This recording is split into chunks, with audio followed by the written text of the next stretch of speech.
واقعہ کربلا اسلام کی تاریخ کا بے مثال واقعہ ہے۔ حق اور باطل کے درمیان اس معرکے کو دیگر مذاہب کے ادیبوں اور مفکروں نے بھی اپنے اپنے انداز میں خراج عقیدت پیش کیا ہے۔ نواسۂ رسول حسین ابن علی کی قربانی کو صرف مسلمانوں کے لیے مخصوص اور محدود سمجھنا حسینیت کو نہ سمجھنے کے مترادف ہے۔ حسینیت انسانیت کی معراج ہے، ہر رنگ و نسل کے لیے حق کا معیار، زندگی اور موت کو سمجھنے کا شعور ہے۔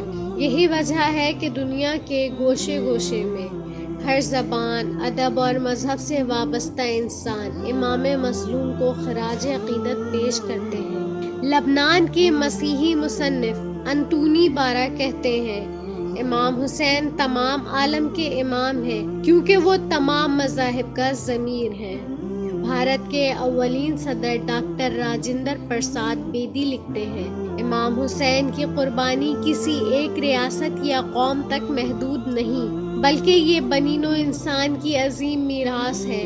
بنگال کے معروف ادیب رابندر ناتھ ٹیگور کہتے ہیں، سچ اور انصاف کو زندہ رکھنے کے لیے فوجوں اور ہتھیاروں کی ضرورت نہیں، قربانیاں دے کر بھی فتح حاصل کی جا سکتی ہے، جیسے امام حسین نے کربلا میں قربانی دی۔ بلا شبہ امام حسین انسانیت کے لیڈر ہیں۔ معروف مصنف تھامس کارلائل کہتے ہیں کہ کربلا کے المیے سے ہمیں سب سے بڑا سبق یہ ملتا ہے کہ حق اور باطل کی کشمکش میں تعداد کی برتری کی کوئی حیثیت نہیں ہوتی، اور بہادری کا جو سبق ہمیں تاریخ کربلا سے ملتا ہے وہ کسی اور تاریخ سے نہیں ملتا۔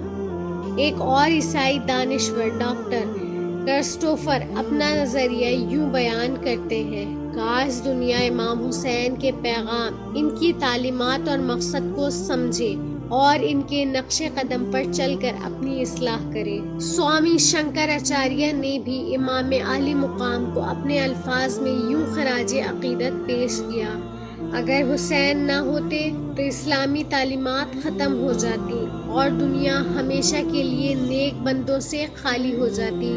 حسین سے بڑھ کر کوئی شہید نہیں۔ اردو ادب کے شاہراہ آفاق نقاد پروفیسر گوپی چند لکھتے ہیں، راہ حق پر چلنے والے جانتے ہیں کہ صلاۃ عشق کا وضو خون سے ہوتا ہے اور سب سے سچی گواہی خون کی گواہی ہے۔ اسلام کی تاریخ میں کوئی قربانی اتنی عظیم، اتنی عرفہ اور اتنی مکمل نہیں ہے جتنی حضرت امام حسین ابن علی کی شہادت۔ کربلا کی سرزمین ان کے خون سے لہو لہان ہوئی تو در حقیقت وہ خون ریت پر نہیں گرا بلکہ سنت رسول اور دین ابراہیمی کی بنیادوں کو ہمیشہ کے لیے سینچ گیا۔ وقت کے ساتھ ساتھ یہ خون ایک ایسے نور میں تبدیل ہو گیا جسے نہ کوئی تلوار کاٹ سکتی ہے، نہ نیزہ چھید سکتا ہے اور نہ زمانہ مٹا سکتا ہے۔